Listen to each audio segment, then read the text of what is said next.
মহার্ঘ ভাতা নিয়ে এই রাজ্যে দীর্ঘদিন ধরে টানাপোড়েন চলছে। কেন্দ্রীয় হারে ডিএ প্রদান থেকে শুরু করে বকেয়া ভাতা প্রদান করা একাধিক দাবিতে সরব রাজ্য সরকারি কর্মীরা। এমত অবস্থায় গত বছরের মার্চ মাস থেকে এখনও অবধি 3 দফায় ডিএ বাড়িয়েছে পশ্চিমবঙ্গ সরকার। ষষ্ঠ বেতন কমিশনের অধীনে 11% মহার্ঘ ভাতা বাড়ানো হয়েছে। তবে ডিএ বাড়ালেও এখনও বকেয়া সরকারি কর্মীদের মজুরি। বিগত 1-1.5 বছরের মধ্যে একাধিক দফায় রাজ্য সরকারি কর্মীদের ডিএ বাড়িয়েছে রাজ্য সরকার। যদিও কেন্দ্রীয় সরকারি কর্মীদের সঙ্গে মহার্ঘ ভাতার ফারাক এখনও রয়েছে, সেই সঙ্গে বকেয়া ডিএ তো আছেই। তবে নিয়ম বলছে প্রত্যেকবার মহার্ঘ ভাতা বাড়ানোর সঙ্গে মজুরিও বৃদ্ধি করা হয়। তবে অভিযোগ, রাজ্য সরকারের তরফ থেকে ডিএ বাড়ানো হলেও দৈনিক মজুরিপ্রাপ্ত কর্মীদের একাংশ কিন্তু বর্ধিত মজুরি পাচ্ছেন না। নিয়ম অনুসারে প্রত্যেকবার ডিএ বাড়ানোর সঙ্গে সরকারের দৈনিক মজুরিপ্রাপ্ত কর্মীদের মজুরি বাড়ানো হয়, কিন্তু অভিযোগ সেই বর্ধিত হারে মজুরি তারা পাচ্ছেন না। জনস্বাস্থ্য এবং কারিগরি দপ্তরের কর্মরত দৈনিক মজুরিপ্রাপ্ত কর্মীদের একটি বিরাট অংশ এর কারণে প্রভাবিত হচ্ছেন বলেও খবর। 2023 সালে মার্চ মাসে রাজ্য সরকারের তরফ থেকে 3% ডিএ বাড়ানো হয়।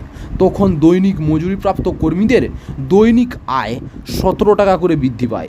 এরপর 2024 সালের 1 জানুয়ারি ফের রাজ্য সরকারি কর্মীদের 4% মহার্ঘ ভাতা বাড়ানো হয়। এর ফলে ফের মজুরি 22 টাকা বাড়ে। এমত অবস্থায় সরকারি নির্দেশ অনুযায়ী দিনমজুরদের দৈনিক মজুরি 421 + 22 = 443 টাকা হয়। পঞ্চায়েত এবং পুরসভা এলাকায় নানান দপ্তরে রক্ষী কিংবা ভাল্ব এবং পাম্প চালানোর কাজে কয়েক কর্মীদের সরকারি হারে রোজকার মজুরি পাওয়ার কথা, কিন্তু অভিযোগ উঠছে মজুরি বাড়ানোর আদেশনামা জারি হলেও বর্ধিত হারে মজুরি পাচ্ছেন না তাদের একাংশ। এক শ্রেণীর আমলা এবং ঠিকাদারদের দিয়ে এই নিয়ে আঙুল তোলা হচ্ছে। গত 6 জুন এই মর্মের নির্দেশিকা জারি করা হয়ে যে 1 জানুয়ারি থেকে বাড়ানো 22 টাকা হারে প্রত্যেকের মজুরি বাড়াতে হবে।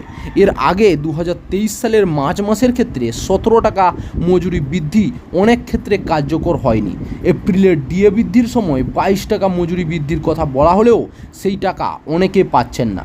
সব মিলিয়ে সরকারের অধীনে কর্মরত নানান দৈনিক মজুরিপ্রাপ্ত কর্মীরা এখনও রোজ 61 টাকা করে কম পাচ্ছেন।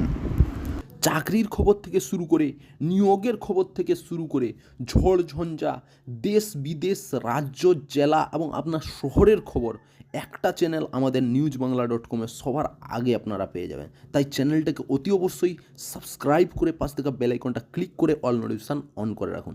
জয় হিন্দ, জয় ভারত।